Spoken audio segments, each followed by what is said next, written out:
இப்போ நம்ம சிக்கன் பிரியாணி பண்ண போகிறோம். சிக்கன் பிரியாணிக்கு தேவையான பொருட்கள் பார்த்துக்கலாம். வெங்காயம், புதினா, கொத்தமல்லி, தக்காளி, இஞ்சி பூண்டு பேஸ்ட்டு, தயிர். நான் வெறும் காஷ்மீரி சில்லி பவுடர் மட்டும்தான் எடுத்திருக்கேன், நான் வேறு எதுவுமே ஆட் பண்ணல. அப்புறம் சீரக சம்பா அரிசி, சிக்கன், எண்ணெய், ஹோல் கரம் மசாலா, கல்லுப்பு. இப்போது நான் ஒரு சின்ன பாத்திரம் வச்சுருக்கேன் அடுப்பில். இப்போ எப்படி செய்கிறதுன்னு பார்க்கலாம். காஞ்சதுக்கப்புறம் எண்ணெய் சேர்த்துக்கலாம். எண்ணெய் ஒரு 50 ml ஊற்றிக்கோங்க போதும்.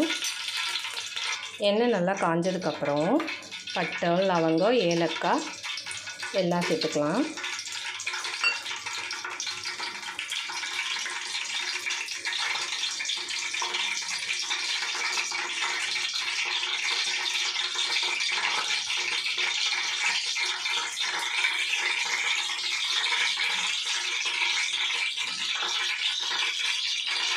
எல்லாம் பொரிஞ்சதுக்கப்புறம் வெங்காயம் சேர்த்துக்கலாம்.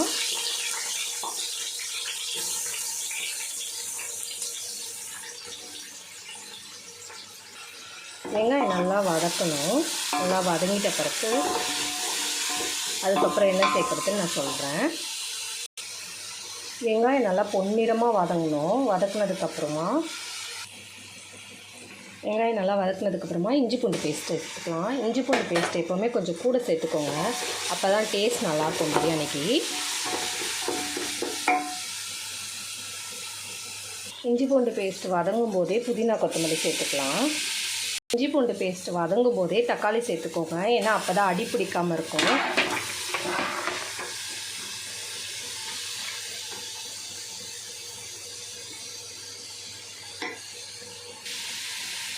இப்போது தேவையான அளவு உப்பு சேர்த்துக்கலாம்.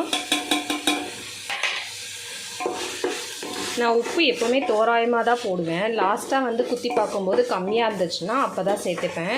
ஏன்னா முன்னாடியே நான் அதிகமாக சேர்க்க மாட்டேன். கம்மியாக இருந்தால் சாப்பிட்டுடலாம், ஆனால் அதிகமாக இருந்தால் சாப்பிட முடியாது, அதனால தான்.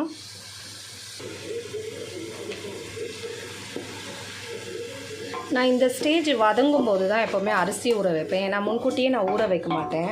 ஏன்னா அரிசி ரொம்ப ஊறிடுச்சுன்னா குழஞ்சிரும்னு எனக்கு பயம். அதனால் நான் இந்த பதம் வந்த பிறகு தான் அரிசி ஊற வைப்பேன். எனக்கு 10 நிமிஷம் அரிசி ஊறினாலும் நான் தண்ணி கரெக்டாக வச்சு தம் பண்ணி பிரியாணி கரெக்டாக வந்துடும். அதனால் நான் இந்த ஸ்டேஜ் இருக்கும்போது தான் நான் அரிசி ஊற வைப்பேன். நான் இப்போ அரிசி ஊற வச்சுருக்கேன்.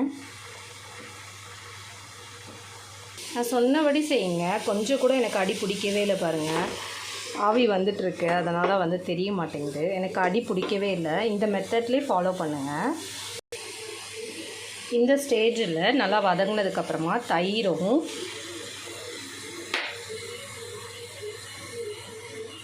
நான் 3/4 spoon Kashmiri chilli powder add பண்ணியிருக்கேன். நாங்கள் காரம் அதிகமாக சாப்பிட மாட்டோம். பாப்பாலாம் காரம் கம்மியாக சாப்பிடுவாங்க, அதனால் கம்மியாக தான் ஆட் பண்ணியிருக்கேன். உங்களுக்கு தேவையான அளவு சில்லி பவுடர் ஆட் பண்ணிக்கோங்க. தயிரும் மிளகாத்தூளும் போட்டு நல்லா வதக்கி விடுங்க. நான் காஷ்மீரி சில்லி பவுடர் வீட்லேயே தான் அரைச்சி ரெடி பண்ணியிருக்கேன். நான் கடையில் வாங்க மாட்டேன். எப்போவுமே எல்லாமே வீட்லேயே தான் அரைச்சி பவுட்ரு எப்போவுமே யூஸ் பண்ணுவேன். அதனால் நான் வீட்டில் வாங்கினது தான். கலர் கொஞ்சம் கம்மியாக தான் இருக்கும். கடையில் இருக்கிறது கலர் பவுட்ரு சேர்க்குறாங்க, அதனால் கலர் அப்படி தெரியும். நான் வீட்லேயே அரைச்சதுனால கலர் கொஞ்சம் கம்மியாக தான் தெரியும். இப்போது இந்த ஸ்டேஜில் நான் சிக்கன் ஆட் பண்ண போகிறேன். சிக்கன் ஆட் பண்ணியிருக்கேன். சிக்கன் ஆட் பண்ணிவிட்டு நல்லா மிக்ஸ் பண்ணி விடலாம். இந்த ஸ்டேஜில் எப்போவுமே நல்லா வதங்கணும். வதங்கினா தான் அந்த டேஸ்ட் நல்லா கிடைக்கும் பிரியாணிக்கு. அதனால் நான் கொஞ்சம் நேரம் வதக்குறேன். நான் அரிசி ஆட் பண்ணிட்டேன். அரிசி ஆட் பண்ணிவிட்டு தண்ணியும் ஊற்றிட்டேன். நான் தண்ணி ஒரு கிளாஸ் அரிசி எடுத்தேன், அதுக்கு இந்த 1 கிளாஸ் சொம்பு தண்ணி ஊற்றுறேன். நான் 2.25 தான் ஊற்றிருக்கேன். நான் ஃபுல்லாக 3 மடங்கு ஊற்றலை, 2.25 தான் வச்சுருக்கேன். ஏன்னா தம் விடும்போது பலன்னு வரணும், அதுக்காக. இப்போ இந்த ஸ்டேஜில் கொஞ்சம் லெமன் ஆட் பண்ணியிருக்கேன்.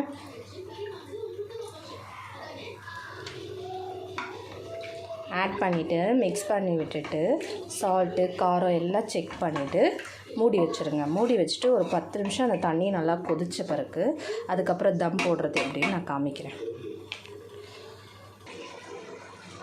இப்போ நான் தம் போட போகிறேன். அதுக்கு முன்னாடி கொஞ்சம் புதினா, கொத்தமல்லி,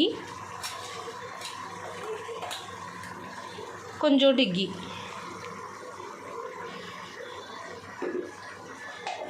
இது ரெண்டும் ஊற்றிட்டு கொஞ்ச நேரம் மூடி வச்சுட்டு சிறுவை வச்சுட்டு அதுக்கப்புறம் 20 மினிட்ஸ் தம் போட்டுட்டு அதுக்கப்புறம் எப்படி இருக்குன்னு பார்க்கலாம். நான் தம் எப்போவுமே இப்படி தான் போடுவேன். மேலே ஒரு தட்டு வச்சுட்டு அதுக்கு மேலே இந்த வெயிட் வச்சுருவேன். இதுக்கப்புறம் ஒரு 20 மினிட்ஸ் கழித்து பார்க்கலாம். அவ்வளோதாங்க. 20 மினிட்ஸ் கழித்து பார்த்திங்கன்னா பிரியாணி ரெடி.